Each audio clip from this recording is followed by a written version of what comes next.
Okay guys, so in the last class I gave these two problems and I asked you to derive the relation between alpha d and capital D.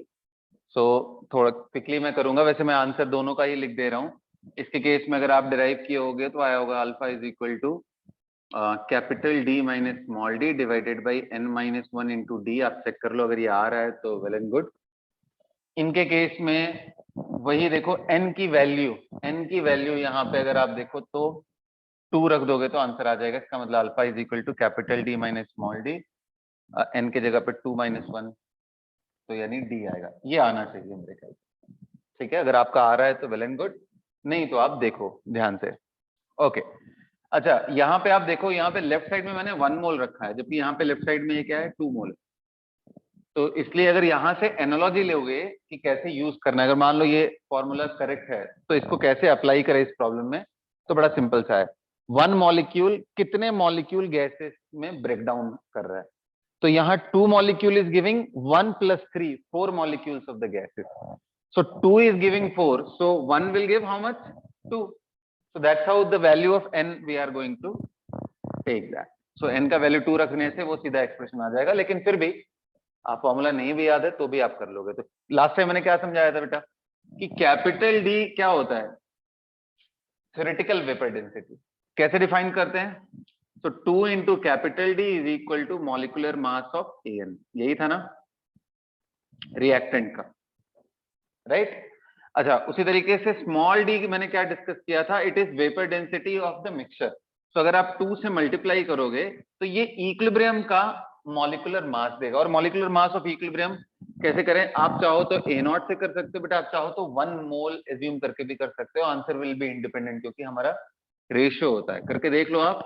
मैं generalise करने के लिए A naught लूंगा, so A naught minus X and this is N X. क्योंकि मुझे alpha चाहिए, तो यहां से आपको मालूम है अल्फा को कैसे डिफाइन किया था, कितना मोल डिसोसिएट हुआ डिवाइडेड बाई कितना लिया हमने। X we got A naught alpha, so मैं यहाँ पे रख दूंगा A naught minus A naught alpha, और ये आ जाएगा N times of A naught alpha, right. अब उठा के यहाँ पे रख दूंगा molecular mass of the mixture at equilibrium. अच्छा, जैसा आप लोगों ने एक्सप्रेशन लास्ट टाइम भी देखा था कि molar mass of the mixture is equal to total mass of the mixture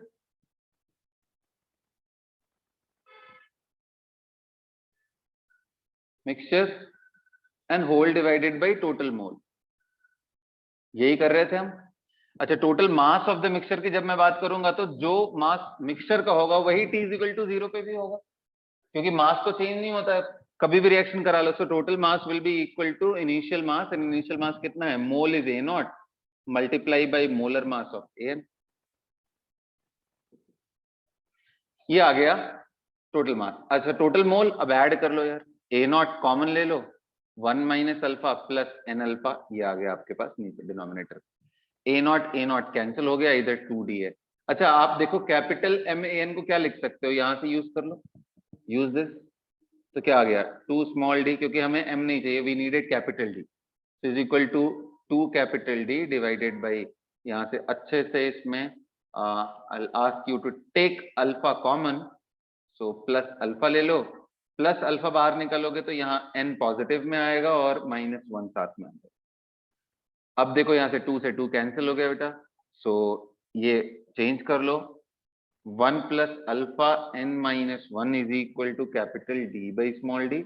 यहाँ से कर लो n minus 1 is equal to D by D minus 1, और यहाँ से अल्फा निकालोगे तो d minus D by d, so we will get d minus D upon. So this is what we are going to get. I hope कि आपको clarity आया होगा। In the same way, if you are going to express here, आपको यहाँ पे भी correct answer मिल जाने वाला है, ठीक है। यहाँ तक क्लियर है? बोलिए yes or no? Yes, sir. Yes. Okay, great, great. तो चलो, तो आज का जो टॉपिक जो हम पढ़ना चाह रहे हैं, इक्विलिब्रियम एंड थर्मो का रिलेशन क्या है, right? Put the heading everyone.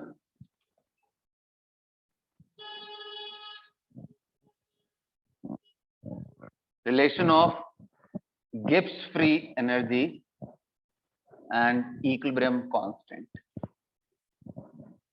Right? Write the relation. तो चलो मान लो कोई एक हाइपोथेटिकल रिएक्शन हमने ले लिया, R is changing into product, reversible, and इसका equilibrium constant K रख लिया. K represents equilibrium constant, my dear. It is not the rate constant, right? It is Kf by Kv. अब ये Kp भी हो सकता है, Kc भी हो सकता है, डिपेंड करता है कि आप किस फॉर्मेट में इसको एक्सप्रेस कर रहे हो, है ना. अब ये इक्विलिब्रियम के केस में आपने जब भी गिब्स पढ़ा होगा थर्मो में, तो थर्मोडायनेमिक्स में गिब्स में क्या सिखाया जाता है कि देखो डेल्टा जी, अगर कोई रिएक्शन चल रहा हो, रिएक्शन प्रोग्रेस में हो, मतलब कि कुछ मोल रिएक्ट कर गए हो, किसी रिएक्शन के प्रोग्रेस के बारे में डिटेक्शन करना है, तो हम एक्सप्रेशन यूज करते हैं delta G is equal to delta G naught plus R T L N Q. यहां पे ये क्यू बिल्कुल वही है जो आप समझ रहे हो. क्यू मतलब रिएक्शन कोसेंट. रिएक्शन कोसेंट कैसे लिखते हैं, आपको याद है ना, Q is equal to P by R at any time my dear. ये किसी भी टाइम पे, एट एनी जनरल टाइम. जबकि K इज इक्वल टू क्या होता है, P by R only and only at equilibrium. ये कब होता है, एट एनी टाइम. ये कभी भी हो सकता है. हमने इस पे कुछ प्रॉब्लम भी किए थे, आपको याद हो कि Q का एम क्या होता है, K की तरफ पहुंचना. अच्छा अब मुझे बताओ, ध्यान से बताओ कि ये रिएक्शन स्टार्ट हो गया. रिएक्शन स्टार्ट हो गया तो क्या होगा, Q धीरे धीरे किसकी तरफ पहुंचने की कोशिश करेगा, K की तरफ. अच्छा आपने थर्मो में एक और बात पढ़ी होगी, कोई भी रिएक्शन स्पॉन्टेनियस तब तक होता है जब तक कि डेल्टा जी नेगेटिव होता रहता है. कहने का मतलब जी डिक्रीज करता हो टाइम के साथ. रिएक्शन तभी तक स्पॉन्टेनियस है जब तक जी का value of the reaction mixture decrease करे. करते करते करते एक जगह आएगा जहां पे वो मिनिमा हो जाएगा, और मिनिमा होने के बाद अगर आप सोचो कि वो इंक्रीज करेगा, वो पॉसिबल नहीं है. तो जब वो एकदम मिनिमम हो जाए, यानी जब वो कांस्टेंट हो जाए, तो इस फेज में जो डेल्टा जी का वैल्यू है वो क्या होगा, 0. और अगर डेल्टा जी 0 है, या आप बोल रहे हो इक्विलिब्रियम पॉइंट पे आते ही वो 0 होने ही वाला है, सो आप बोल सकते हो कि at equilibrium point G will be minimum. G will be minimum. अच्छा जब भी मैं अभी जी की बात कर रहा हूं तो I am talking about the reaction mixture, right.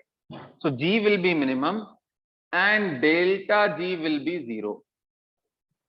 अगर ऐसा हो गया तो यहां रख के देख लेते हैं क्या आएगा. 0 is equal to delta G naught plus R T L N. अब एक बात और बताओ, G will be minimum, delta G will be 0, and कितने लोग समझ रहे हैं कि सर क्यू भी क्या बन चुका होगा, के सी या के. वो केपी भी हो सकता है, के एक्स भी हो सकता है, डिपेंड करता है आप कैसे एक्सप्रेस करना चाहते हो, राइट. क्यू विल बिकम के, तो यहां पे मैं के लिख दूंगा. तो क्या मुझे एक रिलेशन मिल गया कि minus delta G naught is equal to R T L N K, या simply delta G naught is equal to क्या मैं लिख सकता हूं 2.303 R T log to the base 10 equilibrium constant और with a minus sign over here. ये एक रिलेशन है, ये ध्यान रखना हमेशा. This is how we are going to relate, है ना. यहां पे आपको मालूम है क्यों, जैसे मैंने आपको बताया, तो ये दोनों रिलेशन ध्यान रखना. अच्छा अब यहाँ पे एक इंपॉर्टेंट चीज आपको मैं डिस्कस करने जा रहा हूँ, right, which I missed in 2008 JEE जब मैं पेपर दे रहा था. तो असर्शन रीजन आपको मालूम होगा कि एक क्वेश्चन है, बड़ा फेमस था. अब तो नहीं पूछता है उतना एग्जाम में, लेकिन फिर भी एक टाइम पे बहुत ज्यादा क्वेश्चंस आते थे उससे. असर्शन रीजन, उसने क्या किया, एक स्टेटमेंट लिखा, at equilibrium standard Gibbs free energy is 0. Valid है, मेरे भी दिमाग में गया वैलिड है. मैं एक चीज मिस कर गया उसमें, उसने यूज क्या किया, स्टैंडर्ड. ध्यान रखना ये जो डेल्टा जी नॉट है ना, इसको बोलते हैं standard change of Gibbs free energy.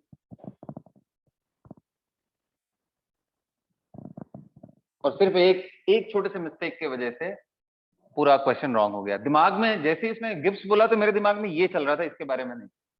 It may और मे नॉट बी जीरो। वैसे मैं बता दूं मोस्ट ऑफ द केसेस में ये जीरो नहीं होगा, हाइपोथेटिकल केस है। जब जब आपका डेल्टा जी नॉट भी जीरो हो जाए, वो बड़ा ही हाइपोथेटिकल केस है। इसको जीरो रख करके देखो ना, वैल्यू कितनी आएगी, के विल बी 1। तो k is equal to 1 is a very hypothetical case. Practically आप बोल सकते हो कि सभी केसेस में ये वैल्यू जीरो के बराबर नहीं होती है, लेकिन हाँ इक्विलिब्रियम पे ये जीरो होता है। ये है हमारा गिब्स फ्री एनर्जी। तो ये ध्यान रखना, इसमें मिस्टेक नहीं होना चाहिए।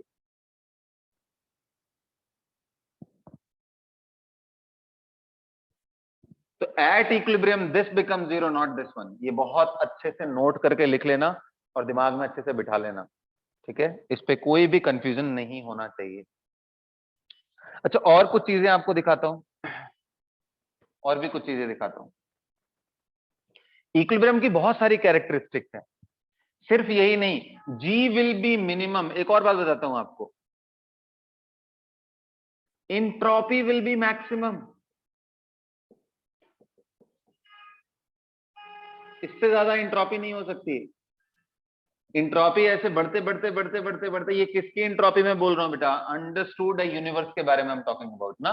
कैसे डिफाइन करते हैं, spontaneous process is the one जहां पे इंट्रोपी इंक्रीज कर रही हो यूनिवर्स की, उसी को बोलते हैं थर्मो में। ये कुछ कॉमन नोशंस है जो आपको ध्यान रहने चाहिए अभी, क्योंकि अभी हम इक्विलिब्रियम डील कर रहे हैं, तो मैं पीछे की चीजें अभी आपको नहीं बता सकता, ठीक है। तो ये इंट्रोपी मैक्सिमम होता है यूनिवर्स का। उसके बाद ये भी कांस्टेंट, डेल्टा एस भी जीरो होगा। आप इक्विलिब्रियम पॉइंट पे डेल्टा एस जीरो हो जाएगा, जब भी वो स्टेज आ जाएगा इक्विलिब्रियम का तब वो जीरो हो जाएगा। लेकिन इंट्रोपी विल बी मैक्सिमम, ये ध्यान रखना। Entropy will be maximum, Gibbs free energy change delta G will be minimum. अच्छा, और एक थोड़ा सा देखो यहाँ पे, और एक चीज दिखाता हूं। आप अगर ध्यान से देखो तो आपको एक और रिलेशन आपने पढ़ा होगा कि यार कोई भी रिएक्शन के लिए delta H minus T delta S, ये डेल्टा जी नॉट के बराबर आना चाहिए। ये तो आपने पढ़ा होगा, delta G is equal to delta H minus T delta S. अब आप अगर इसको यूज कर लेते हो तो आप इंट्रोपी के बारे में और इक्विलिब्रियम के बारे में भी एक आइडिया लगा सकते हो। तो यहाँ पे यूज करो पूरा, this will be by using by 1 and 2। क्या मिल गया आपको, करके देख लो। Delta H naught minus T delta H naught is equal to minus 2.303 R T log to the base 10 के। ये भी रिलेशन ध्यान रखना। अब चलो इसमें देखो, मुझे छोटे छोटे क्वेश्चन अगर पूछने हो तो मैं कैसे पूछ सकता हूँ। I can ask you one very simple question straight away here is, कि बताओ बेटा लॉग टू द बेस 10 के वर्सेस, ध्यान से सुनो, 1/t के कर्व में स्लोप क्या बताने वाला है, स्लोप की वैल्यू क्या आएगी। log टू द बेस 10 के वर्सेस 1/t के ग्राफ में स्लोप बताओ क्या होगा। पहले तो इनको दिमाग में आना चाहिए स्ट्रेट लाइन होगा क्या। तो अब I think you guys are smart यार, अब निकाल सकते हो, राइट। चेक कर लो। तो इसको इधर रखो। जब भी हम बोलते हैं ऐसा, तो क्या समझना है, y एंड x समझना है। इस पूरे चीज को x समझना है, इसको पूरे को y समझना है। करके देख लो, इस पूरे जगह पे आप y रख लो, इस t के जगह पे नहीं भाई, 1/t के जगह पे x। तो 1/t is equal to x है, तो x t is equal to कितना हो जाएगा, 1/x। वो रिप्लेस कर लो यहाँ पे, अब दिख जाएगा तुमको, ठीक है। रिलेशन करके देख लो। ये मैं थोड़ा ऊपर लाके ऐसे यहाँ पे दिखा देता हूँ। So delta H naught minus, अभी बताओ 1/t को x लिखना है तो t is equal to 1/x आ जाएगा। तो माइनस यहाँ पे रखने जा रहा हूँ, 1/x।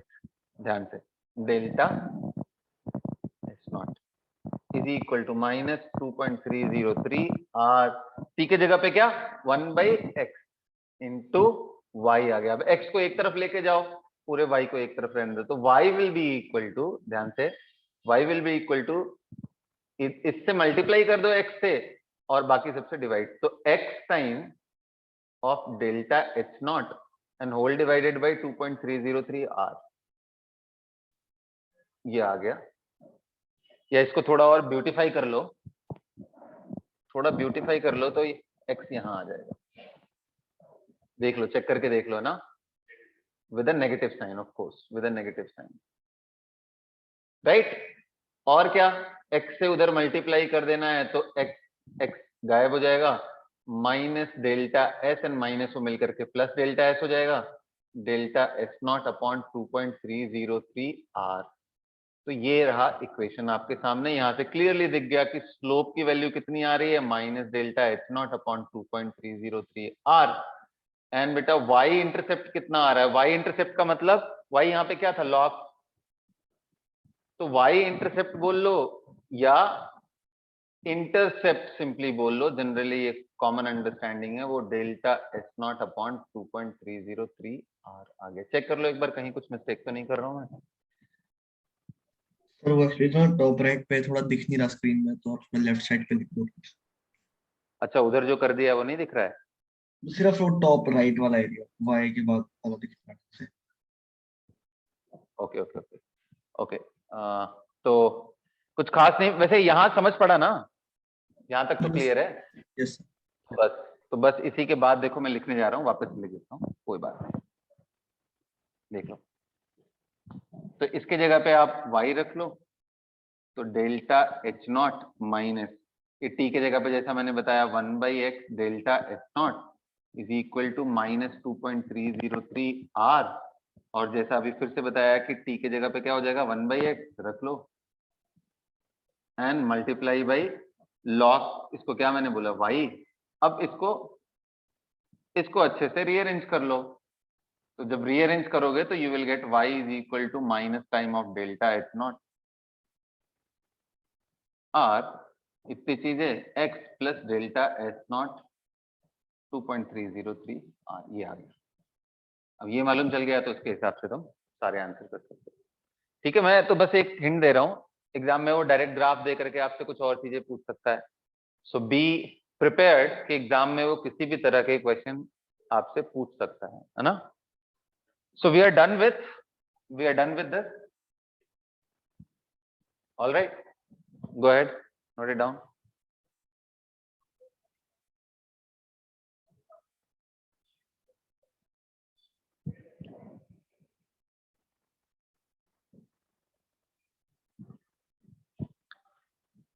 ओके, सो इसको नोट कर लो आप। नेक्स्ट, तो इक्विलिब्रियम और इनका रिलेशन हो गया, आप देख लो एंट्रोपी से कैसे चीजें डिटरमाइन होती है।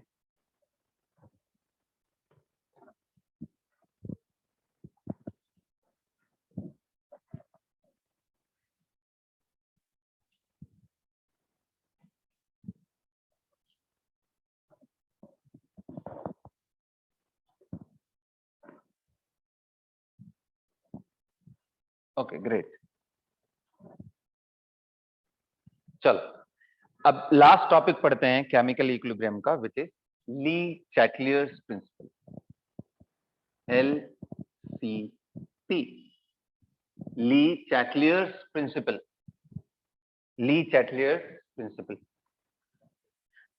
अब ये है क्या चीज, तो पहले अच्छे से समझ लो, क्योंकि इसका कोई भी यूज नहीं है, इनफैक्ट इसके बिना भी हम इक्विलिब्रियम के सारे क्वेश्चन कर सकते हैं, राइट, जितना भी इससे निकल के आएगा उस सब कुछ कर सकते हो। कहां से कर सकते हो, जितनी भी पुरानी चीजें हमने सीखी है ना, उतना इनफ है।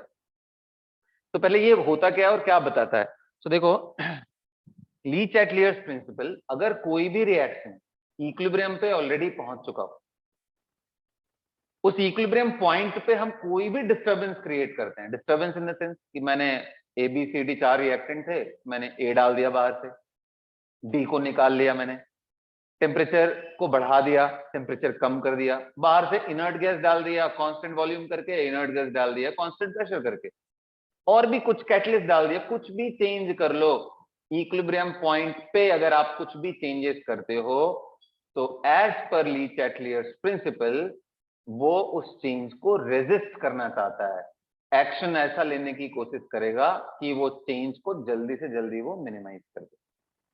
अब ये तो बड़ा वेग सा एक स्टेटमेंट सा लग रहा है, मतलब कोई लॉजिक नहीं लग रहा है इसके अंदर कि ऐसा क्यों होना चाहिए, है ना, लेकिन इतना सा स्टेटमेंट ध्यान रहने से आपके सारे आंसर निकल जाएंगे। लेकिन इससे ज्यादा इंपॉर्टेंट है, जो आपको लॉजिकली दिमाग में रहना चाहिए, कि ये सारा चीज हम आंसर रेट एक्सप्रेशन से कर सकते हैं। Equilibrium point is equal to rate of forward is equal to rate of backward.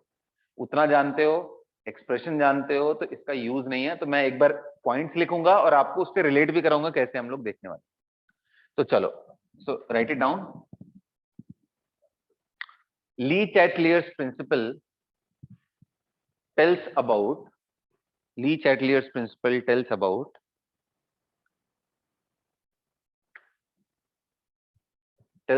the direction in which equilibrium point will be shifted. The direction in which equilibrium point will be shifted if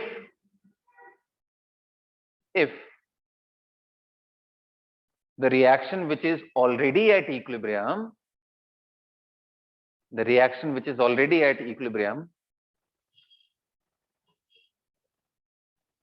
is disturbed by अब dash लगा करके लिखो, disturbed by change of concentration, comma, pressure, volume, temperature, concentration, pressure, volume, temperature, adding inert gas, adding catalyst, ... You can change by any means, right? ये इससे यही बताना है। क्या है स्टेटमेंट वो भी लिख लो।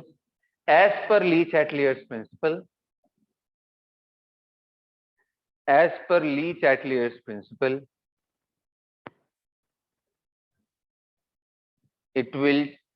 reaction will try to minimize the change.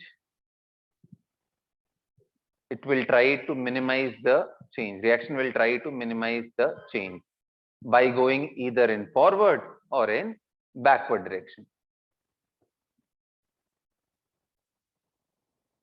Okay, so equilibrium point को या तो वो फॉरवर्ड या तो वो बैकवर्ड ला करके उस चेंज को मिनिमाइज करने की कोशिश करेगा। ऐसा जरूरी नहीं है कि हर बार फॉरवर्ड बैकवर्ड में से हो सकता है कुछ भी ना हो, वो देखेंगे हम लोग। ठीक है, तो आज सबसे पहले लिखते हैं effect of change of concentration. Effect of change of concentration, how this concentration is going to affect. तो चलो फटाफट लेके देखते हैं। सो ए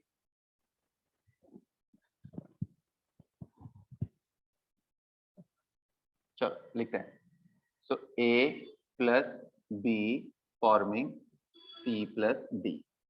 अब मान लो कि सबके सब गैस है। अब मुझे एक बात बताओ, अगर किसी तरीके से मैं D को डिक्रीज कर दूं, तो रिएक्शन किधर जाने वाला है? फॉरवर्ड। तो बिल्कुल फॉरवर्ड जाएगा। कैसे मालूम चला? हमने रेट से देख लिया। कैसे रेट से देखा? कि भाई जब आप डी डिक्रीज कर रहे हो तो rate of backward is decreasing because rate of backward is KB, C and D। जो भी रिएक्शन इक्विलिब्रियम पे है उसमें RF is equal to RB है और आपने D को डिक्रीज कर दिया तो RB कम हो गया। तो right no RF is not equal to RB। In fact हो क्या गया? RF is greater than RB। तो जब RF ग्रेटर देन RB है तो ये और फॉरवर्ड जाएगा। ये तो आपने कॉमन सेंस का यूज किया और रेट लगा करके जो एक्चुअल लॉजिकल चीज है वो दिखाई। दूसरे तरीके से आज एलसीपी से सोचते हैं। एलसीपी ने क्या बोला था? एज पर ली चैटलियर्स प्रिंसिपल क्या चीज हम ध्यान देंगे कि कभी भी कोई चेंज हम कर रहे हैं तो उसको मिनिमाइज करने की रिएक्शन कोशिश करेगा। तो बताओ आपने क्या किया? डी को डिक्रीज किया तो रिएक्शन क्या ट्राई करेगा कि डी के अमाउंट को मेंटेन करो। डी के अमाउंट को मेंटेन करने के लिए रिएक्शन को फिर से आगे जाना पड़ेगा, तभी तो डी फॉर्म होगा। बोलो भाई, yes or no? Yes sir. Great. So उसी तरीके से आप कहीं पे कुछ भी चेंज कर लो यार। अगर मान लो ऊपर से आपने बी डाल दिया तो आपने बी बढ़ा दिया तो रिएक्शन फिर से फॉरवर्ड जाएगा ताकि बी के अमाउंट को वो कम करे। और आप रेट से देखो, जैसे ही बी बढ़ाओगे रेट ऑफ फॉरवर्ड बढ़ जाएगा।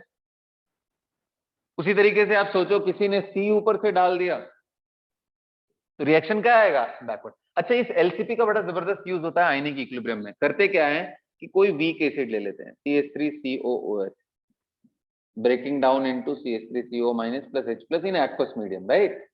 जैसा मैंने पिछली बार भी आपको बताया था बेटा कि H प्लस को फ्री फॉर्म में नहीं लिखते। This is wrong way of writing. The correct way of writing is at least you are allowed to write H3O plus aqueous. Free form में प्रोटॉन मिलता भी नहीं ना, इट इज वेरी, इसका स्ट्रेंथ बहुत ज्यादा है, तो ये पेयर ऑफ इलेक्ट्रॉन एक्सेप्ट करता ही है। बट एनीवे, अब सोचो कि ये कोई रिएक्शन है जो चल रहा था ऑलरेडी, किस में चल रहा था, एक कंटेनर के अंदर, ये एक्वस है पूरा पूरा, इसके अंदर वाटर भी है और ये भी है, और ऐसे चल रहा था, इक्विलिब्रियम आ गया। अब मैंने क्या किया, मेरा दिमाग ऊपर से थोड़ा खराब हुआ, मैंने बोला HCl डाल दो यार इसमें। अच्छा बताओ, HCl is a weak acid और strong acid? HCl, HBr, HI is strong acid, ध्यान रखना ये बात। अच्छा, स्ट्रॉन्ग एसिड का मतलब क्या है कि ये पूरा पूरा ब्रेक डाउन होता है, आपने डाला नहीं कि पूरा ही टूट जाएगा, H प्लस NCl। अच्छा, ब्रेक डाउन हो गया तो देखो H प्लस एक तरह से बाहर से मैंने डाल दिया, तो जैसे ही बाहर से डालोगे तो रिएक्शन क्या आ जाएगा, बैकवर्ड। इसलिए बोलते हैं आयनिक इक्विलिब्रियम में बड़ा कॉमन सा सेइंग है, the common ion of strong electrolyte suppresses the dissociation of weak electrolyte। कितना सिंपल सा यहां से एक्सप्लेन हो गया, है ना। इसलिए मैंने बोला था कि अगर आपको आयनिक समझना है तो केमिकल पे कमांड होना चाहिए, जब जाकर के आप आयनिक समझ जाओगे, एकदम आसान है वो। सिर्फ एक ही चीज तो है यार, उसमें वीक एसिड बेस यूज होते हैं, सारा गेम वही है, इक्विलिब्रियम की तरह से ही देखना है। चलो ठीक है, सो ये मैंने आपको सिखा दिया, इफेक्ट ऑफ कंसंट्रेशन। आप लिखना चाहो तो लिख लो पॉइंट डाल करके। If the concentration of the product is decrease,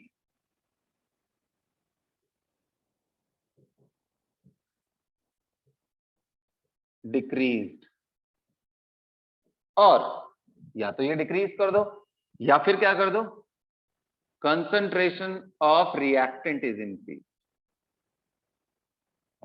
अच्छा, ये क्या बेटर वर्ड है या एक्टिव मास बेटर वर्ड है? हाँ, एक्टिव मास। अभी से सिखाता हूं क्या है।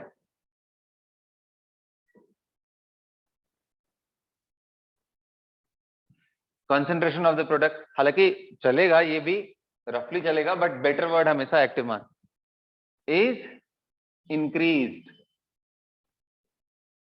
इन दोनों ही केस में क्या होगा, reaction will shift in forward direction to attain new equilibrium point, क्योंकि एट द एंड उसको इक्विलिब्रियम पे ही आना है घूम फिर करके। RF has to be equal to RB, और कोई तरीका ही नहीं है। सो ये ध्यान रख लो, RF is equal to RB। Clear है, यहां तक समझ पड़ रहा है? एंड वाइस वर्सा लिख लो कि अगर हम उल्टा करते हैं तो रिवर्स इफेक्ट भी आने वाला है। अच्छा, अभी मैं क्या समझा रहा था, यहाँ पे एक्टिव मास क्यों बोल रहा था, जैसे मान लो मैंने CaCO3 ले लिया, और ये इक्विलिब्रियम में मैंने किसी तरीके से, देखो ध्यान से, मैं बहुत ज्यादा अमाउंट नहीं कुछ भी कर रहा हूं, I am just marginally adding the CaCO3 from outside. तो क्या ये इक्विलिब्रियम पॉइंट डिस्टर्ब होगा? बहुत थोड़ा सा अमाउंट ऐड किया है, नहीं होगा। क्यों?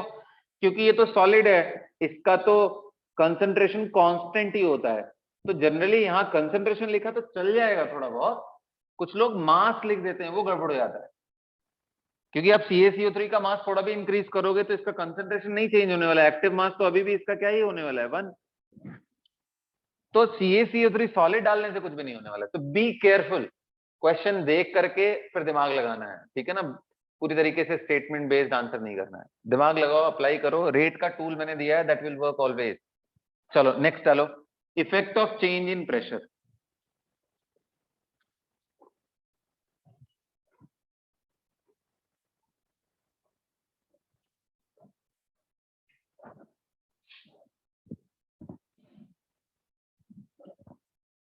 Effect of change in pressure,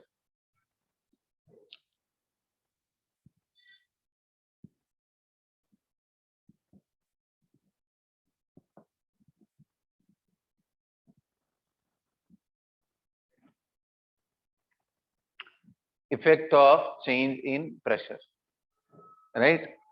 सो हमने क्या देखा अभी, कंसंट्रेशन को चेंज किया तो कैसे है। अच्छा, जब भी आएगा ये प्रेशर, कॉमन सा अंडरस्टैंडिंग है कि प्रेशर का डिस्कशन हम ज्यादातर केस में तभी सोचने की कोशिश करेंगे जब रिएक्शन में एटलीस्ट कोई एक ना एक मॉलिक्यूल ऐसा हो जो गैसियस मॉलिक्यूल को रिप्रेजेंट कर रहा हो, एक ऐसा कंपाउंड होना चाहिए जो गैस है ना।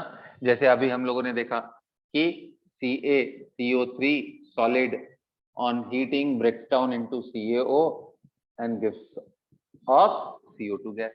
यहां आप फिर भी सोच सकते हो थोड़ा, लेकिन आप सोच लो कि यार मैंने ऐसा रिएक्शन लिया है जिसमें AgNO3 है एक्वस में, और इसके साथ मैंने NaCl एक्वस सॉल्यूशन ले लिया, और ये, हालांकि ये तो ऑलमोस्ट राइट साइड ही जाएगा AgCl। क्या इसमें कोई प्रेशर वगैरह का बात आएगा? बिल्कुल नहीं। जब एक्वस एक्वस सारी चीजें हैं तो इसमें कोई इफेक्ट नहीं आने वाला है। सो प्रेशर का कंसिडरेशन कब करना है? जब हमारा डिस्कशन ऐसे रिएक्शन के लिए हो रहा हो जिसमें एटलीस्ट एक कंपोनेंट ऐसा हो जो gas.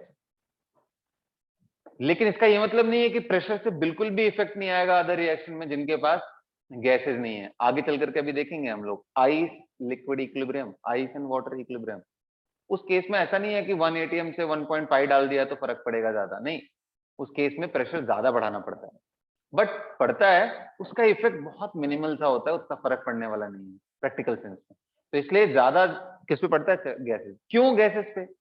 Because the gases are very sensitive, their concentration is very sensitive towards pressure. आप इतने बड़े कंटेनर का जो गैस है बेटा, उसको आप चाहो तो थोड़ा सा प्रेशर बढ़ा दो, तो ये पता चला 10 लीटर का है, प्रेशर बढ़ा दिया, ये सीधा 5 लीटर में कंप्रेस हो जाएगा। The reason why the reaction which contains gases are affected is because they are highly compressible. अभी अब मैं बोलूं यार यहाँ पूरा पूरा लिक्विड समझ लो, अब प्रेशर डालो, कभी जन्म में लेके आ पाओगे क्या यहाँ तक? लिक्विड को कभी भी हाफ वॉल्यूम तक लेके आ सकते हो क्या यार? पॉसिबल ही नहीं होता, स्पेस ही नहीं होता। कितना मर्जी इस पे हाथ ही बिठा के रख दोगे ना, जब भी नहीं आने वाला यहाँ तक। So gases are really sensitive towards pressure, not the solid and liquid, right? तो वहां पे आता है, थोड़ा बहुत चेंजेस आएगा, बट एकदम से ज्यादा चेंजेस नहीं आने वाले। तो ये लेट्स टॉक अबाउट, तो लिखो reaction change in pressure. It is, पहला तो लिखो this effect is mainly applicable या mainly significant, that would be a right word. This effect is this is mainly significant in a reaction which involves at least one gaseous species, अब आ जाओ देखते हैं और समझते हैं। तो क्या हो रहा होगा भाई? एक तो सॉलिड गैस वाला चीज तो हमने देख लिया। देखो गैस वाले रिएक्शन में क्या होगा, मैं दो तरह के गैस का रिएक्शन ले लेता हूँ। एक तो ले लिया N2 + 3H2, 2 अमोनिया, और एक ऐसा ले लिया H2 + I2, सबके सब गैस, ध्यान से सभी लोग लिख लेना अच्छे से। और चलो एक और ले लेता हूं PCl5। बेसिकली मैं ऐसा लेने की कोशिश कर रहा हूं ताकि आप समझ पाओ सबके सब गैस है ना। ऐसा लेने की कोशिश कर रहा हूं कि इनका डेल्टा जो Ng का वैल्यू है ना वो 0 ना हो। इस केस में तो 0 नहीं है, इस केस में 0 नहीं है, यहाँ 0 है, तो मतलब अलग अलग साइन लेने की कोशिश कर रहा हूं। तो this is basically 2 - 4 which is -2। यहाँ डेल्टा Ng का वैल्यू कितना आ रहा है? 0। यहाँ डेल्टा Ng का वैल्यू देखो कितना आ रहा है? 2 - 1 विच इज +1। तो बेसिकली एक के केस में नेगेटिव आ रहा है, एक के केस में पॉजिटिव। मैंने सारे केस लेकर के आपके सामने रख दिए। अब इमेजिन करो कि ये रिएक्शन चल रहा है, ये रिएक्शन चल रहा है किसी एक कंटेनर के अंदर, जिसके अंदर बेटा N2 भी है और H2 भी है, अमोनिया भी है। ये रिएक्शन हो जा रहा है। अब मैं क्या कर रहा हूं, ध्यान से समझना है। यहाँ पे ये ट्रैप होता है, दो वर्ड यहाँ यूज होते हैं, उसको अच्छे से सुनना है। एक वर्ड होता है कि I increase the partial pressure of ammonia. Tell me in which direction the reaction will move, shift to attain new equilibrium point. So आपने जब अमोनिया का पार्शियल प्रेशर इंक्रीज किया, तो हाउ इट इज पॉसिबल? आप कर सकते हो बाहर से अमोनिया ऐड कर दो तो उसका पार्शियल प्रेशर इंक्रीज कर जाएगा, क्योंकि partial pressure is equal to क्या होता है? Mole of that species into RT by volume. आप मोल बढ़ा दो, बाकी सारे पैरामीटर। तो ये ध्यान रखना, अगर सिर्फ और सिर्फ अमोनिया का किया तो रिएक्शन बैक आ जाएगा, सिर्फ और सिर्फ नाइट्रोजन का पार्शियल प्रेशर बढ़ाया तो फॉरवर्ड चला जाएगा। वो बिल्कुल कंसंट्रेशन के एनालॉगस है। लेकिन एग्जाम में पार्शियल प्रेशर के बारे में बात नहीं करता है। It will tell what will happen if the pressure of the container या फिर pressure of the reaction mixture is increase. पूरे के पूरे रिएक्शन मिक्सचर का ही प्रेशर बढ़ गया। अब ये कैसे पॉसिबल है? ये ऐसे पॉसिबल है कि आप मूवेबल पिस्टन डाल दो और इसको प्रेस कर दो। अगर आप इसको प्रेस करोगे तो पूरे पूरे रिएक्शन मिक्सचर का वॉल्यूम डिक्रीज होगा। इंटरेस्टिंगली जब सबका वॉल्यूम डिक्रीज होगा तो इन दैट केस इसका कंसंट्रेशन, इसका कंसंट्रेशन, इसका कंसंट्रेशन, तीनों का तीनों इंक्रीज करने वाला। अरे बाबा, वॉल्यूम अगर आप डिक्रीज करोगे तो molarity is what, concentration is what, mole of that species divided by volume of the, ये सुनो। So volume of pressure increase करना मतलब वॉल्यूम डिक्रीज करना, और वॉल्यूम डिक्रीज कर रहे हो तो क्या हो रहा है, कंसंट्रेशन चेंज हो रहा है, एक्टिव मास चेंज हो रहा है। क्या हो रहा है भाई, ये डिक्रीज कर रहे हो तो ये वैल्यू बढ़ जा रही है, इसका भी बढ़ गया, इसका भी बढ़ गया, इसका भी बढ़ गया। लो अब बताओ, रेट ऑफ फॉरवर्ड भी पहले के कंपैरिजन में बढ़ गया, बैकवर्ड भी पहले के कंपैरिजन में बढ़ गया, बट इन दोनों में डोमिनेटिंग कौन है? डोमिनेटिंग उधर का साइड होता है जिधर मॉलिक्यूल्स की संख्या ज्यादा होती है, या यूं कह लो कि जिनमें पावर ज्यादा हो। जैसे अगर मैं रेट ऑफ फॉरवर्ड लिखूं तो उसमें N2 आ रहा है, KF आ रहा है और H2 टू दी पावर 3 आ रहा है। तो आप सोचो सेम इफेक्ट, यानी मेनली आप मोल तो चेंज किए नहीं, आपने वॉल्यूम चेंज कर दिया।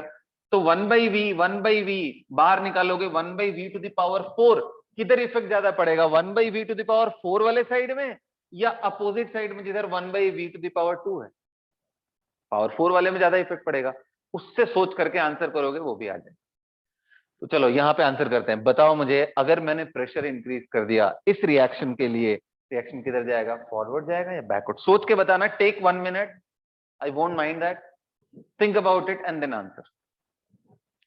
In the first reaction, what will happen if I'll increase the pressure of the gas, gaseous mixture?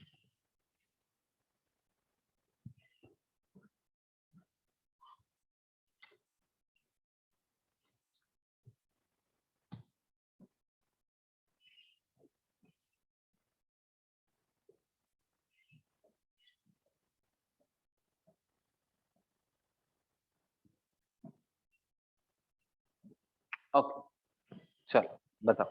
Bhavya, Bhavya is saying forward. What about you guys? Ayushman, forward. मैत्री, forward जाएगा। तो जब भी आप इसको डिक्रीज करोगे तो इसका भी कंसंट्रेशन, इसका भी कंसंट्रेशन इंक्रीज, इधर के साइड ज्यादा इफेक्ट आएगा, मतलब rate of forward will more increase. More increase मतलब ये फॉरवर्ड जाएगा।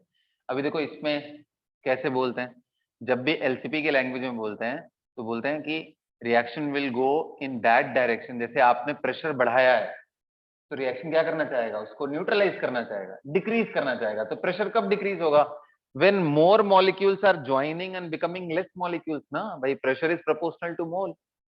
When overall mole will decrease then only ना the pressure will decrease. तो यही होता है, इधर की साइड में ज्यादा मोल है, इधर कम है, तो रिएक्शन को इधर भगा दो ताकि ओवरऑल मोल डिक्रीज हो। समझ पड़ रहा है बात? तो आप देखो एलसीपी के स्टेटमेंट से भी आंसर निकाल सकते हो, और जो मैंने यहाँ पे दिखाया। अच्छा, यहाँ कुछ फर्क पड़ने वाला है क्या, सोचो, यहाँ फर्क पड़ेगा क्या? नहीं। क्यों? क्योंकि लेफ्ट साइड में भी 1/V टू द पावर 2 आएगा, राइट में भी 1/V टू द पावर 2 आएगा, और दोनों ही कैंसिल हो जाएंगे। क्या रेट पे इफेक्ट आएगा? यस सर, रेट पे इफेक्ट आएगा, बट जितना गुना लेफ्ट में बढ़ेगा उतना ही गुना राइट साइड में बढ़ जाएगा।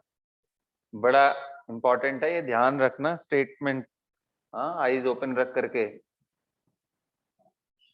Equilibrium point will be unaffected, ना तो वो राइट जाने वाला है ना तो लेफ्ट जाने वाला है, लेकिन रेट जरूर चेंज होंगे और इक्वल नंबर ऑफ टाइम्स। तो यहां पे no effect of pressure, no effect. ऊपर वाले में कहा जा रहा है, फॉरवर्ड। कब प्रेशर इंक्रीज किया तो फॉरवर्ड चलो। थर्ड केस देख लेते हैं। मुझे बताओ, यहां प्रेशर इंक्रीज किया तो क्या होगा, रिएक्शन बैकवर्ड। अच्छा चलो, अभी देखो मैं प्रेशर ना बोल करके मैं वॉल्यूम के टर्म में बात करूं, ध्यान से सुनो। अगर प्रेशर का नाम ना लेकर के मैं वॉल्यूम के टर्म में बोलूं कि यार मैंने फर्स्ट रिएक्शन में बताओ अगर वॉल्यूम इंक्रीज कर दिया तो क्या होगा, यार वॉल्यूम इंक्रीज करोगे तो कंसंट्रेशन डिक्रीज करेगा। किधर ज्यादा डिक्रीज हुआ, लेफ्ट साइड में, पावर ज्यादा है ना, 1/V। ज्यादा डिक्रीज हुआ तो रिएक्शन किधर आएगा, बैकवर्ड। और उल्टा भी सोचो कि वॉल्यूम इंक्रीज करने से प्रेशर डिक्रीज हुआ, अब रिएक्शन क्या चाहेगा, प्रेशर को मेंटेन करना। प्रेशर को मेंटेन करने के लिए वो लेस नंबर ऑफ मॉलिक्यूल से किधर जाएगा, मोर नंबर ऑफ मॉलिक्यूल्स की तरफ। तो अगर आईज ओपन रखोगे तो उसके हिसाब से आंसर बहुत बढ़िया बढ़िया निकल के आएगा आपका, ठीक है। सो ये ध्यान रखना है, इस पे बहुत अच्छे अच्छे क्वेश्चन असाइनमेंट में दे रखे हैं, आप लोग उसको सॉल्व करो, हम डिस्कशन करके उसमें ऐड करेंगे, ठीक है। यहाँ पे कोई भी इफेक्ट नहीं आने वाला है। यहाँ पे आप समझ गए, वॉल्यूम इंक्रीज करेंगे तो कंसंट्रेशन दोनों तरफ डिक्रीज होगा, कंसंट्रेशन इधर की तरफ ज्यादा डोमिनेंट होगा तो इसका मतलब रिएक्शन फॉरवर्ड जाएगा, ठीक है। आई होप कि चीजें आपको क्लियर हो रही हैं। सो प्रेशर हो गया, राइट। अब आ जाओ, यहीं पे बात कर लेता हूं मैं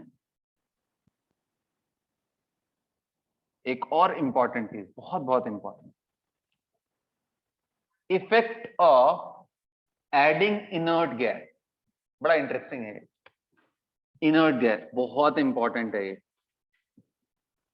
inert gas, effect of adding inert gas, ध्यान रखना इनर्ट गैस को दो कंडीशन में ऐड कर, पहला एट कांस्टेंट वॉल्यूम और दूसरा एडिशन होता है एट कांस्टेंट प्रेशर। एक बार फिर से मैं रिपीट करूंगा ये point, at constant volume and at constant pressure inert gas को हम कैसे ऐड करते हैं। चलो यही रिएक्शन मान लो हमने ले रखा, ठीक है, फर्स्ट, उसके बाद सेकंड पे आप दिमाग लगाना, थर्ड पे दिमाग लगाना। अब मैंने क्या किया कि मैंने किसी भी तरीके से इसका ये जो कुछ भी हो रहा था यहाँ पे फिक्स कर दिया, मतलब रिजिड कंटेनर कर दिया मैंने, वॉल्यूम एक्सपेंशन कंप्रेशन का जो भी स्कोप था खत्म कर दिया। अभी क्या कर रहा हूं, मैं सिर्फ इसमें इनर्ट गैस ऐड कर रहा हूं। कौन सा इनर्ट गैस भाई, बहुत सारे इनर्ट गैस। आपको मालूम है इंटरेस्टिंगली नाइट्रोजन खुद में भी इनर्ट गैस जैसा बिहेव करता है, क्योंकि इतना ज्यादा बॉन्ड एनर्जी है उसका, N2 का ट्रिपल बॉन्ड है, लेकिन जब वो डायरेक्टली किसी रिएक्शन में इन्वॉल्व हो रहा हो तब मत उसको कंसीडर करना। जैसे अगर मैं बोलूं ये PCl5 वाले रिएक्शन में मैंने नाइट्रोजन डाल दिया तो नाइट्रोजन किसी से भी रिएक्ट नहीं करने वाला है, तो वहां पे नाइट्रोजन इनर्ट गैस की तरह काम करेगा, यहाँ पे तो नॉर्मल ही लिया है।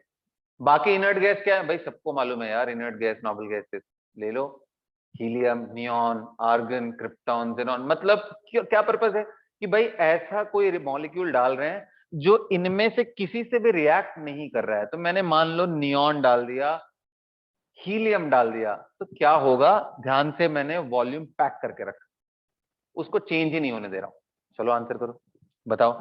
If I am adding helium here, if helium is added constantly, बस इसका बॉक्स बंद है, तब बताओ इक्विलिब्रियम पॉइंट पे क्या इफेक्ट आने वाला है। Think about it, 1 minute time as I.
हो गया भाई, forward. Forward, you are saying backward, there is one more person in the room.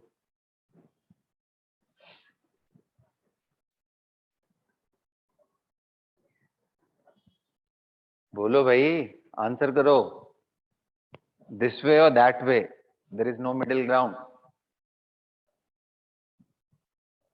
चलो ठीक, ठीक है, the right answer is at constant volume no effect no effect. क्या समझाया था भाई मैंने? पता है आपने मिस्टेक क्या किया होगा? You guys would have given a thought like this कि यार हीलियम डालेंगे तो कंटेनर में प्रेशर तो बढ़ेगा। पक्का क्यों नहीं पड़ रहा था? वॉल्यूम चेंज नहीं होगा, मोल मैं ऐड नहीं कर रहा हूं, तो एक्टिव मास वही का वही रह गया। जब एक्टिव मास ही चेंज नहीं हो रहा है तो ना तो रेट ऑफ फॉरवर्ड पे कोई चेंज आया, ना तो बैकवर्ड पे, तो फिर क्यों चेंज होगा? इतना तो दिमाग लगाना चाहिए, इसलिए तो ये इंटरेस्टिंग था। कोई बात नहीं, चलो अच्छे से नोट कर लो। There will not be any effect. समझ पड़ा सबको रीजन? गेट इट और not? Otherwise I am going to explain again. Got it? Sir एक बार दोबारा एक्सप्लेन। फिर से समझा दे रहा हूं, ध्यान से सुनो। हमें इतना मालूम है कि सर रेट चेंज होगा जब भी जाके चेंजेस आने वाले, और rate is equal to K active mass of N2 active mass of hydrogen H2 to the power 3। और हमें मालूम है कि active mass is equal to mole by volume. अभी बताओ, कांस्टेंट वॉल्यूम कर दिया तो ये तो फिक्स हो गया। आप मोल हीलियम का ऐड कर रहे हो तो नाइट्रोजन का जो मोल है वो तो अनअफेक्टेड हुआ ना भाई, वो भी फिक्स है। तो जब ये दोनों ही फिक्स है तो ये फिक्स है, ये फिक्स है, रेट फिक्स है। जब रेट फिक्स है ही, कोई चेंज ही नहीं हो रहा है, तो रिएक्शन इक्विलिब्रियम पॉइंट से क्यों डिस्टर्ब होगा? इसलिए मैंने बताया था कि ध्यान रखना, रेट से आपको एक्यूरेसी रहेगी दिमाग में। रेट अगर ध्यान रखते हो तो उसमें कभी कोई मिस्टेक होने के चांसेस नहीं। बाकी और दिमाग लगाते हो इधर उधर से, स्टेटमेंट रट करके जाते हो एग्जाम में, तो पक्का ब्लंडर होने वाला है। नेक्स्ट देखते हैं इसमें क्या आंसर करते हैं। मैंने प्रेशर कांस्टेंट करके अब इसमें ऐड कर रहा हूं addition of inert gas. Inert gas at, ये पहला कांस्टेंट था और दूसरा क्या है? Constant pressure. पहला वॉल्यूम था, दूसरा प्रेशर। अब मुझे बताओ, if I kept the pressure constant, what will be the effect on this? ध्यान रखना, पहले वाले में नो इफेक्ट में, तीनों में कोई इफेक्ट नहीं आने वाला है। ऐसा नहीं कि सिर्फ इसमें नहीं आया, इसमें आएगा, किसी में नहीं आएगा कुछ भी। ये बताओ।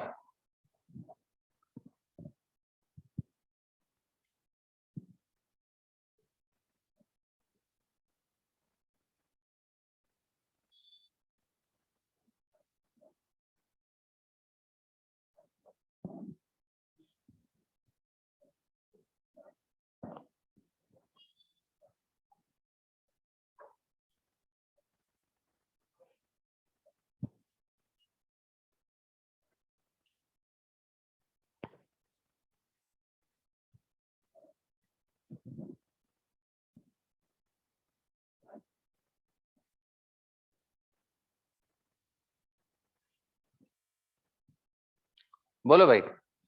इफ आई एम एडिंग, ध्यान रखना रिमूवल का कोई स्कोप नहीं है, ऐड ही कर सकते हैं बस किसी रिएक्शन मिक्सचर में, ठीक है? हमारे पास ये था, मैंने प्रेशर कांस्टेंट कर रखा है। प्रेशर कैसे कांस्टेंट करेंगे भाई? ऊपर मूवेबल पिस्टन रख दो और कोई एक फिक्स मास रख दो, उसको चेंज मत करो, और साथ के साथ आप ऐड करते जाओ, कोई helium gas, neon gas, argon gas. क्या होने वाला है? प्रेशर कांस्टेंट रखना है, प्रेशर मेंटेन करना है कांस्टेंट। क्या होने वाला है? फर्स्ट रिएक्शन किधर जाएगा? Forward, backward, unaffected.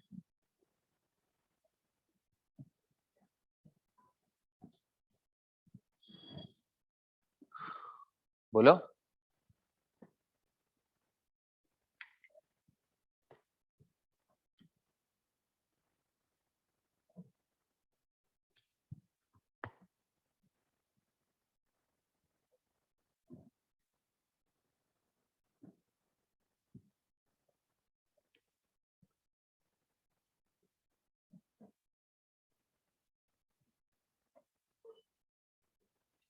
चलो आ जाओ भाई, और कोई आंसर? एनीबॉडी? बैकवर्ड। बैकवर्ड, चलो ठीक है, देखेंगे। So I am saying the pressure remains constant, but again saying I am constantly adding helium. एक तो मैं हीलियम ऐड कर रहा हूं, बोल रहा हूं प्रेशर कांस्टेंट है, कैसे पॉसिबल है? वॉल्यूम बढ़ाना पड़ेगा। सो मींस इसके अंदर हो क्या रहा है कि हीलियम ऐड करने से प्रेशर तो जेन्युइनली बढ़ेगा, बट उसको कांस्टेंट करना है तो वॉल्यूम प्रोपोर्शन में, उसी प्रोपोर्शन में मुझे वॉल्यूम को बढ़ाना पड़ेगा, वॉल्यूम इंक्रीज करना पड़ेगा। बेटा वॉल्यूम इंक्रीज करेंगे तो कंसंट्रेशन इसका भी डिक्रीज करेगा, इसका भी कंसंट्रेशन डिक्रीज करेगा, इसका भी डिक्रीज करेगा, बट किधर ज्यादा इफेक्ट आएगा? इधर मॉलिक्यूल ज्यादा है, लेफ्ट में ज्यादा है, तो इधर ज्यादा डिक्रीज हो रहा है, तो ये क्या होने वाला है? इधर से इधर की reaction will shift in backward direction to attain new equilibrium point. यहां पे कुछ आने वाला है? ऑफ कोर्स नो इफेक्ट भाई, नो इफेक्ट, क्योंकि जितना चेंज उधर इतना ही इधर, पावर दोनों की तरफ सेम है। यहां पे कोई इफेक्ट आएगा क्या?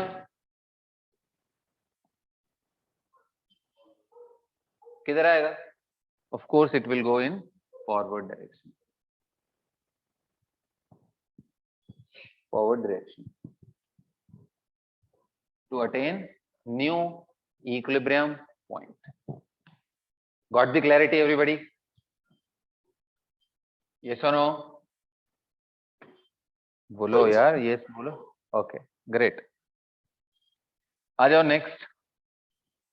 एडिशन हो गया हमारा, इनर्ट गैस का, प्रेशर का हो गया, कंसंट्रेशन हो गया। Let's talk about the next thing which is adding catalyst.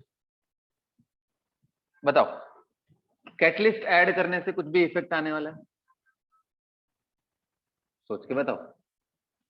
If I add catalyst, will it affect equilibrium point? Yes or no? I spoke to you guys this particular topic on the second or third lecture probably. Equilibrium का first 3 lecture में ही मैंने ये cover किया था, याद है? Equilibrium point is not affected by catalyst. क्यों? क्योंकि वो same number of times rate दोनों का इंक्रीज कर देता है। आरएफ को अगर मान लो 5 गुना बढ़ा दिया तो आरबी को भी 5 गुना बढ़ा देता है, तो दोनों कैंसिल हो गए, रेट दोनों बढ़ गया, बट इक्विलिब्रियम पॉइंट अफेक्टेड नहीं है। Is that clear? Yes. Okay, so लिख लो कि कैटलिस्ट के केस में लिख लो no effect on any equilibrium if you are adding. Okay, equilibrium point पे कोई भी इफेक्ट नहीं आने वाला। चलो, now let's talk about temperature, that is seriously interesting. बच्चों जैसे ही मैंने नाम टेम्परेचर का लिया, वैसे ही सबसे पहला क्वेश्चन आना चाहिए कि सर आप मुझे पहले तो ये बता दो कि जो भी रिएक्शन के बारे में आप बात कर रहे हो उसका डेल्टा एच का साइन बता दो, उसका नेचर बता दो। कहने का मतलब वो इंडो है या एक्सो है, ये पहले समझा दो। इंडोथर्मिक है या एक्सोथर्मिक है, इंडोथर्मिक और एक्सोथर्मिक। देखो कुछ रिएक्शंस में बताता हूं, N2+3H2 formation of ammonia, this is an exothermic reaction, delta H negative. Formation of SO3 from O2 and SO2,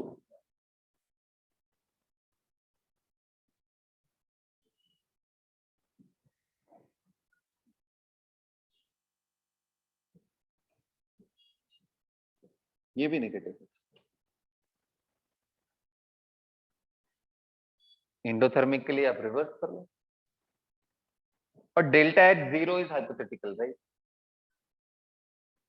जैसे कुछ ऐसे रिएक्शन जो ऑर्गेनिक में कभी अगर आपने थोड़ा बहुत भी पढ़ाई किया है ढंग से, तो ऐसा सीखा होगा कि एक रेडिकल अगर यहाँ पे सॉरी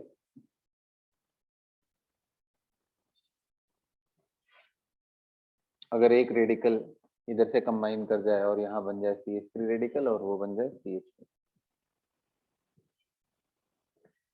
तो left side left right side में कोई कॉम्पोजिशन में चेंजिंग ही नहीं। तो यहाँ पे आप बोल सकते हो इस रिएक्शन का डेल्टा एच 0 है। डेल्टा एच 0 का मतलब यहाँ पे आप बोल सकते हो इक्विलिब्रियम कांस्टेंट 1 है, बट फिलहाल मैं इसकी बात नहीं कर रहा हूँ। Okay, let's talk about again, let's talk about N2+3H2 जब भी नेगेटिव हो। तो अब बताओ क्या होने वाला है। If I M increasing the temperature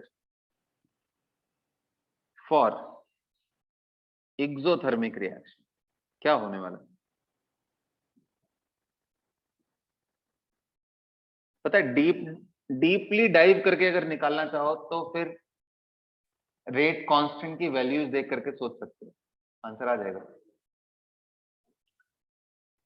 और अगर ऐसे जल्दी से आंसर निकालना है तो फिर यूज करो एलसीपी का, वहां से भी आ जाएगा। एज पर एलसीपी क्या है कि जो कुछ भी आप चेंज कर रहे हो उसको मिनिमाइज करना चाहेगा। तो ये रिएक्शन कैसा था, एक्सोथर्मिक मतलब हीट निकालने वाला।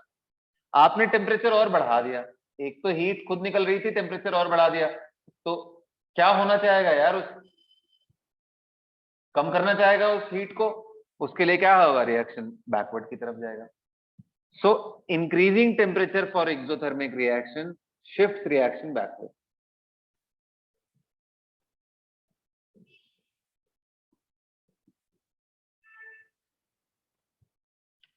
और नहीं तो अगर आपको ऐसा करना है, सोचना है कि यार ये कैसे होता है लॉजिकली, तो मैंने पहले भी आपको सिखाया हुआ है, आप एक बार देख लेना। It is an exothermic reaction. ऐसा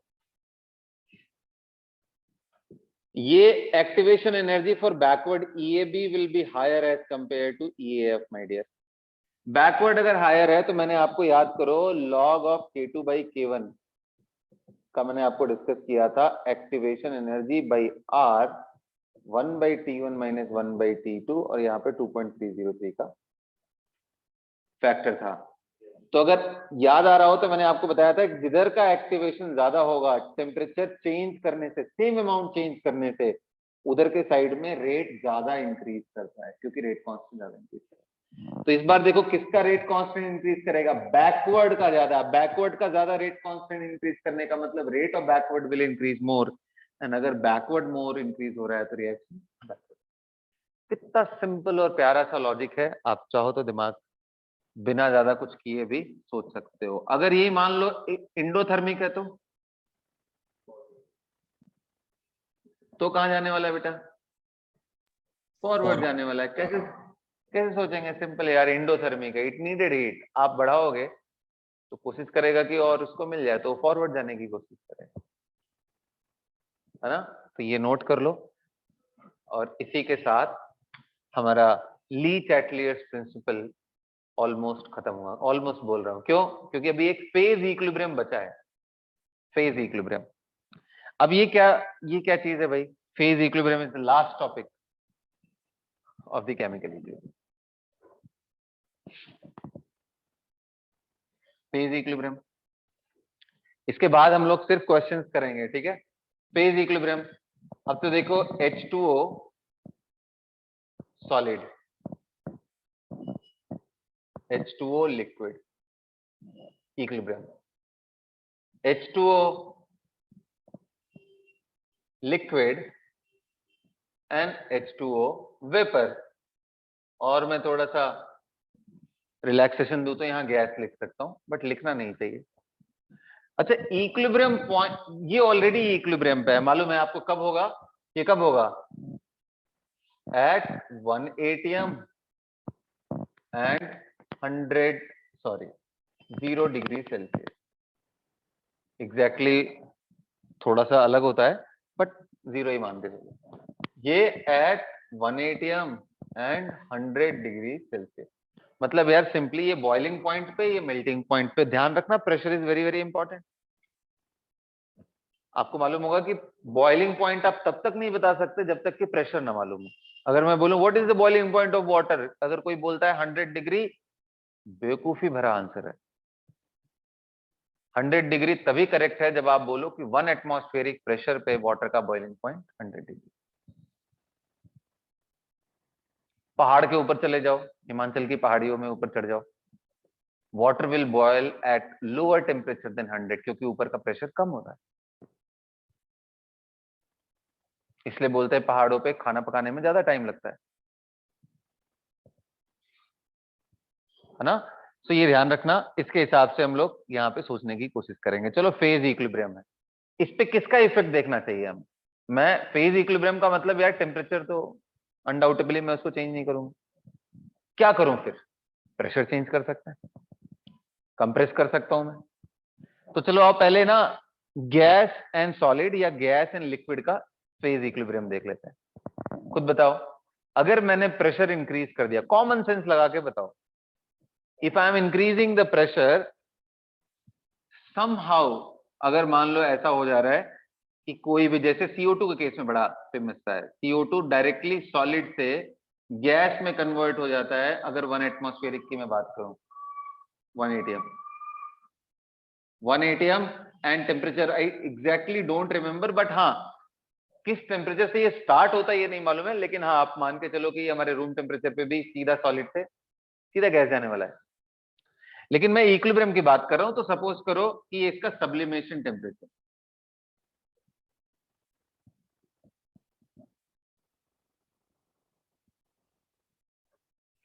सॉलिड से कोई चीज गैस में जा रही हो, लिक्विड से गैस में जा रही हो, इनका एक बार देखेंगे और फिर सॉलिड लिक्विड का एक बार देखेंगे, क्योंकि ये थोड़ा सा अलग दिखेगा इनके कंपैरिजन। बताओ, if I'll increase the pressure in liquid gas equilibrium और सॉलिड गैस इक्विलिब्रियम, बेटा ये फेज इक्विलिब्रियम है, कहने का मतलब कि मॉलिक्यूल बदल नहीं रहा है, CO2 अभी भी CO2 है। क्या बदल रहा है? सिर्फ पहले वो सॉलिड स्टेट में था, अब गैस में चला गया, वो पहले लिक्विड था, अभी गैस में आ गया, बस यही तो फेज बदल रहा है बस ना। बताओ, फेज इक्विलिब्रियम में अगर मैं प्रेशर इंक्रीज कर दूं CO2 का, मतलब ऊपर का प्रेशर यार, कंटेनर में ऊपर से पिस्टन ऐसे प्रेस कर दूं, तो बताओ दोनों ही इक्विलिब्रियम में रिएक्शन किधर जाने वाला है?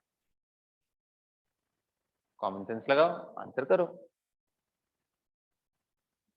तो तुरंत आना चाहिए, सोच के आंसर करो। I am increasing the pressure,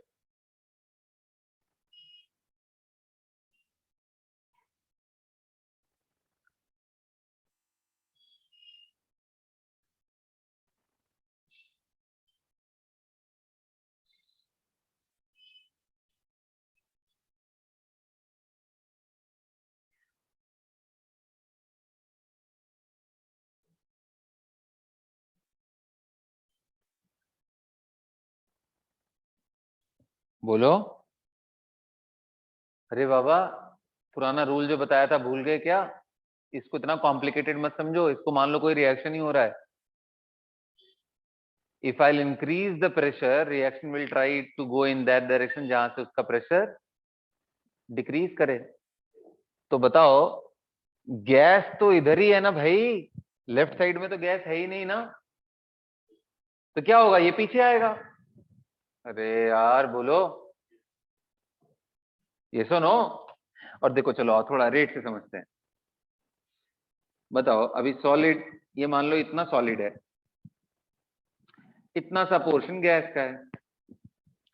अभी मुझे बताओ, अगर आप प्रेशर इंक्रीज करते हो तो basically you are decreasing the volume, और अगर वॉल्यूम डिक्रीज कर दिया तो कंसंट्रेशन तो इसका इंक्रीज कर जाएगा ना, इसका तो वही रहने वाला है, इसमें तो कोई फर्क ही नहीं पड़ रहा है सॉलिड में। And if solid is unaffected, gas का प्रेशर कंसंट्रेशन इंक्रीज कर गया, तो rate of backward will increase ना, तो ये पीछे आएगा ना बाबा। ये तो नो गाइस, टेल मी यार, या कॉमन सेंस भी लगा लो, उससे भी वही आएगा कि increasing the pressure reaction will go in a direction where lesser mole of the gases are present.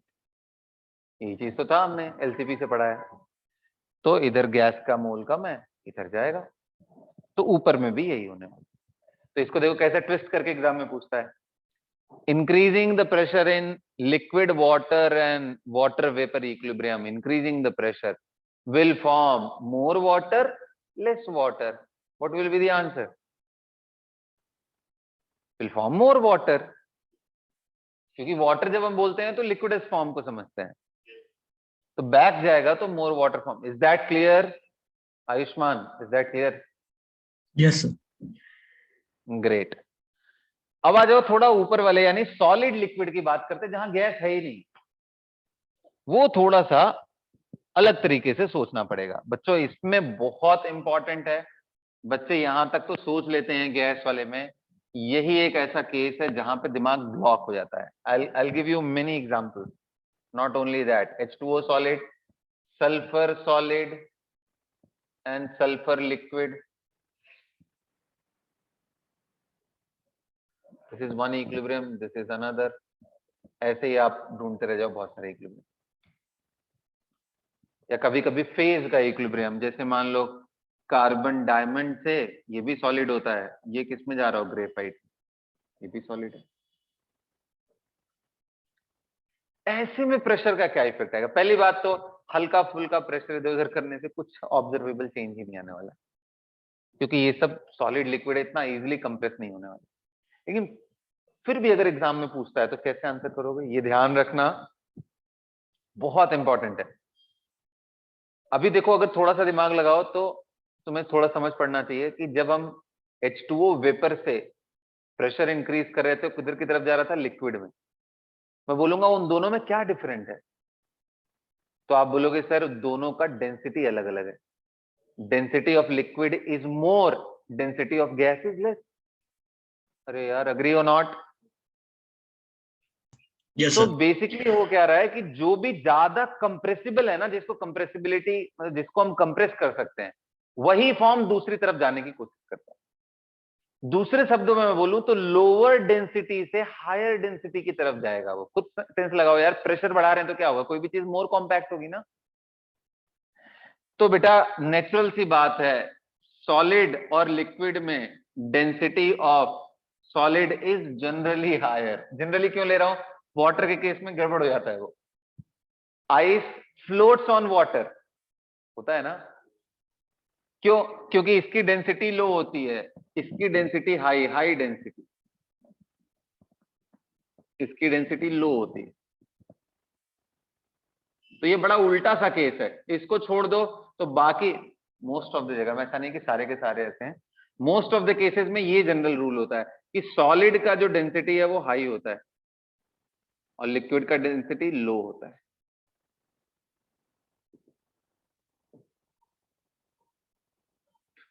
और डायमंड और ग्रेफाइट का चेक कर लेना, ये मैं तुम पे छोड़ता हूं। मुझे जो ध्यान है वो है डायमंड का ज्यादा होता है डेंसिटी, इसका कम होता है। कॉमन सेंस भी लगाओगे तो लगेगा, क्योंकि ये पैक्ड अरेंजमेंट होता है, ये स्लाइड करता है, दो लेयर्स के बीच में डिस्टेंस ज्यादा होता है। ग्रेफाइट का स्ट्रक्चर अगर आपको मालूम हो, layer structure, inorganic carbon family में आपने पढ़ा होगा, ठीक है। सो इनमें तो ये हाई डेंसिटी है। लो अब बताओ, प्रेशर बढ़ाओगे तो किधर जाएगा, ये रिएक्शन फॉरवर्ड जाएगा, मोर लिक्विड विल फॉर्म। ये रिएक्शन किधर जाएगा बेटा, backward, more solid sulphur will form. ये किधर जाने वाला है, अगर ये ट्रू है कि डायमंड, ये ग्रेफाइट में डायमंड की डेंसिटी ज्यादा है, तो ये रिएक्शन बैक आने चाहिए। ये इतना सब फैक्ट चेक कर लेना और बाकी done. So now guys, congratulations, we are done with the chemical equilibrium completely. Up to you, अच्छे से सॉल्व करो क्वेश्चंस, बढ़िया बढ़िया क्वेश्चंस दिए हैं असाइनमेंट में, आप सॉल्व करो और उसके सॉल्यूशन को भी मैं कोशिश करूंगा कि अपडेट करता रहूं आप लोगों को, ठीक है। So that's all for the class. Thank you everybody. Thank you sir. Thank you.